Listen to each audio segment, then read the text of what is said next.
Assalamualaikum warahmatullahi wabarakatuh. Selamat datang Bapak ucapkan di SMA Negeri 31 Kabupaten Tangerang. Dalam kesempatan kali ini Bapak ditugaskan sebagai panitia MPLS.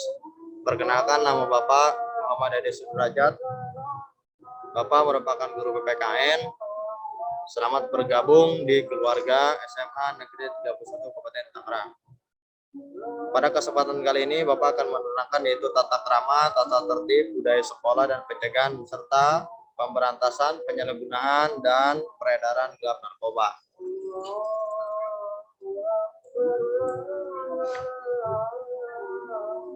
Tata krama dan tata tertib. Menurut Kamus Besar Bahasa Indonesia, tata krama adalah sopan santun atau basa-basi. Jadi setiap manusia yang hidup itu harus saling berdampingan dengan manusia yang lain. Kenapa? Karena kita membutuhkan orang lain. Untuk kita bisa diterima di masyarakat, maka kita harus mempunyai yaitu tata krama, sopan, santun, atau basa-basi. Tata tertib adalah peraturan yang telah disepakati oleh suatu lembaga yang harus ditaati oleh masyarakat. Dalam lingkup ini adalah siswa. Apabila dilanggar akan diberikan sanksi. Tata tertib memiliki sifat memaksa sehingga wajib bagi masyarakat untuk menjalankan tata tertib yang telah disepakati bersama. Jadi tata tertib, setiap sekolah memiliki tata tertib yang nanti insya Allah nanti akan Bapak bacakan. Budaya sekolah merujuk pada satu sistem nilai kepercayaan dan norma-norma yang diterima secara bersama serta dilaksanakan dengan penuh kesadaran sebagai perilaku alami yang dibentuk oleh lingkungan yang menciptakan pemahaman yang sama di antara seluruh unsur dan personil sekolah, baik itu kepala sekolah, guru, staf, siswa, dan jika perlu membentuk opini masyarakat yang sama dengan sekolah.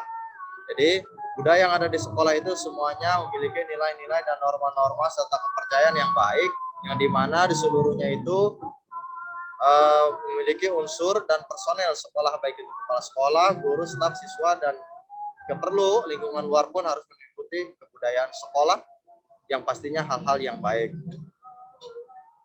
Pencegahan dan pemberantasan penyalahgunaan dan peredaran gelap narkoba. Pencegahan adalah upaya untuk membantu individu menghindari, memulai atau menjawab penyalahgunaan narkotika dan psikotropika dengan menjalani cara dan gaya hidup sehat. Jadi sebelum kita dengar kata narkoba, sebaiknya kita memiliki fondasi diri sendiri, yaitu dengan pencegahan. Kenali dulu dampaknya, bagaimana bahayanya, begitu. Jadi jati diri kita ini harus dibentengi. Nah, di mana ada yang namanya itu pencegahan. Kenapa harus dicegah? Setiap pencegahan berarti si siswa tersebut belum melakukan. Jadi lebih baik ada pencegahan sebelum terjadi. Pemberantasan tindak pidana narkotika ini berada di dalam Undang-Undang Nomor 35 Tahun 2009. Undang-undang ini mengatur tentang narkotika. Lalu penyalahgunaan narkoba adalah penggunaan narkoba bukan untuk tujuan pengobatan yang menimbulkan perubahan fungsi fisik dan psikisik serta menimbulkan ketergantungan tanpa resep dan tanpa pengawasan dokter.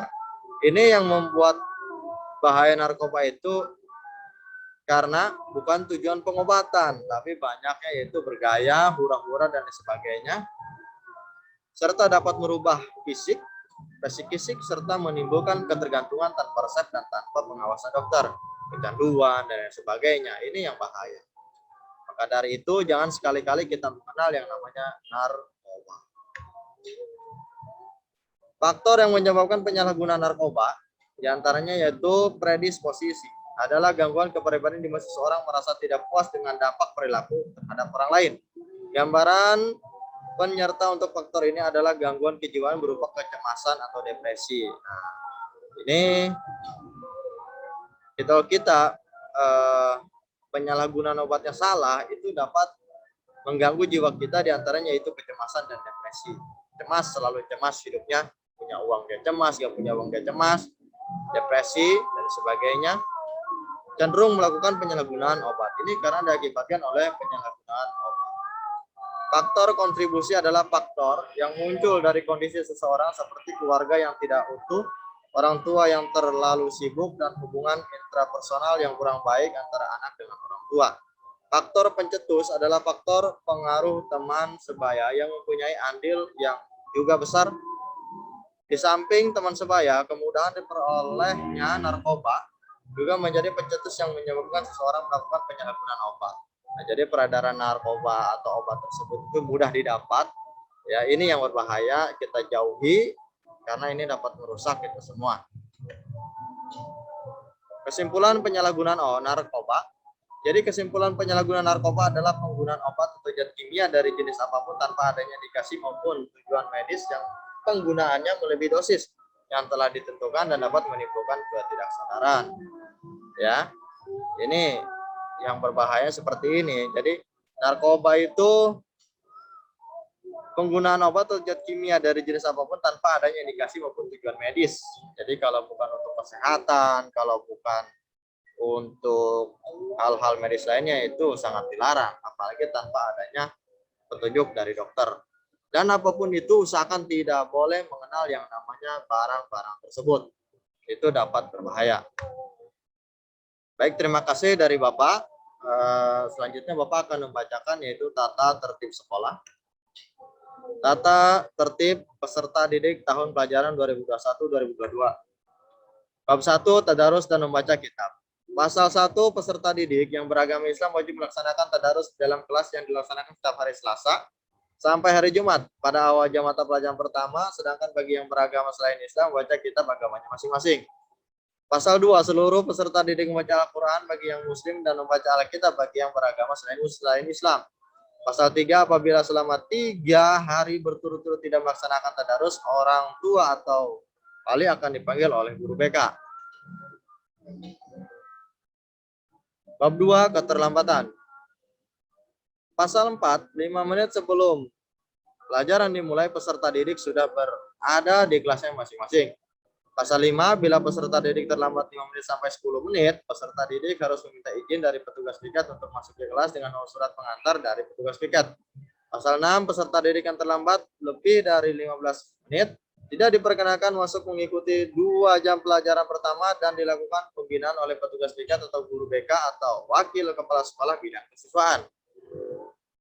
Pasal 7, peserta didik yang melanggar pasal 5 dan atau pasal 6 selama 3 kali atau lebih dalam seminggu dipanggil orang tuanya.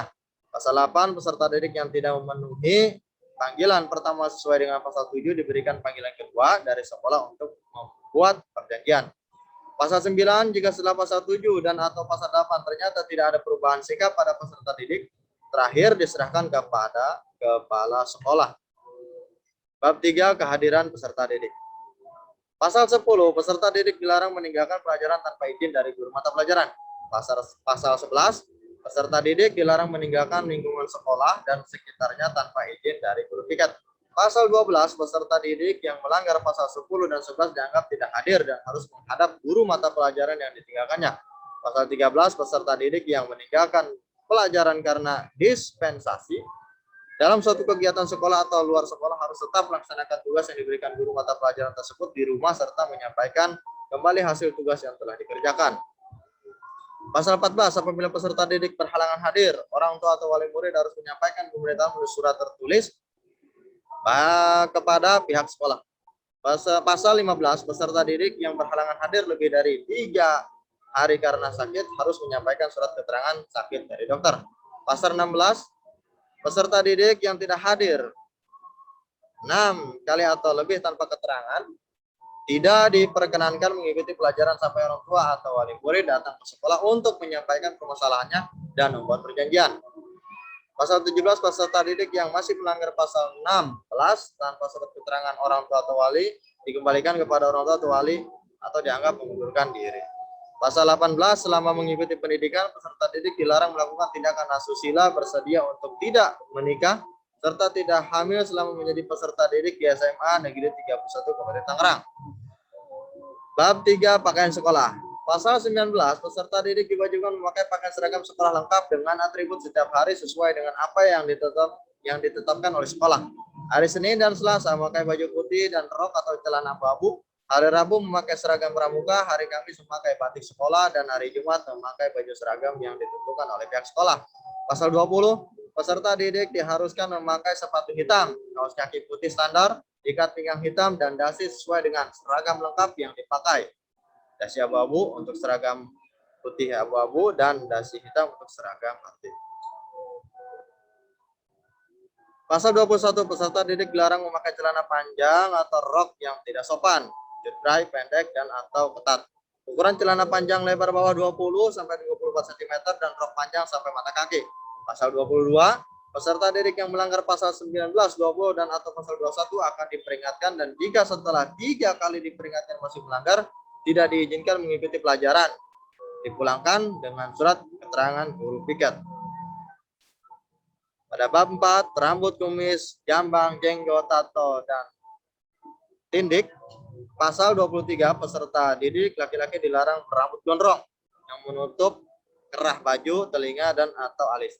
Pasal 24, peserta didik dilarang bertato, mencat rambut selain hitam, dan memakai rambut palsu atau wig. Pasal 25, peserta didik yang melanggar pasal 23 dan atau pasal 24 akan mendapatkan peringatan, dan jika telah mendapatkan peringatan masih tetap melanggar, maka rambut akan dipotong dan atau wig akan disita. Pasal 26, peserta didik laki-laki dilarang memelihara kumis, jambang, dan atau jenggot. Pada bab 5, pada bab 5, aksesoris, telepon genggam, perhiasan, dan barang lainnya. Pasal 27, peserta didik laki-laki dilarang memakai anting, gelang, kalung, dan atau cincin. Pasal 28, peserta didik perempuan dilarang memakai perhiasan dan memakai hiasan yang berlebihan. Pasal 29, peserta didik wajib membawa buku pelajaran yang diajarkan pada hari itu. Pasal 30, peserta didik dilarang membawa buku bacaan atau barang yang tidak ada kaitannya dengan pelajaran sekolah. Pasal 31, peserta didik yang melanggar pasal 22, 28, 29, dan atau pasal 30 akan dikenakan sanksi. Barang bukti akan diambil dan diamankan oleh pihak sekolah, dan barang bukti hanya boleh diambil oleh orang tua atau wali. Pasal 32, peserta didik dilarang menyalahgunakan telepon genggam, antara lain menyimpan video porno, jawaban soal, dan atau menghidupkan telepon genggam pada saat PBM, kecuali untuk kepentingan pembelajaran yang diizinkan oleh guru. Pasal 33, peserta didik yang melanggar pasal 32, guru berhak mengambil telepon genggam tersebut dan akan dikembalikan setelah orang tua atau walinya datang ke sekolah dan membuat surat perjanjian tidak mengulanginya.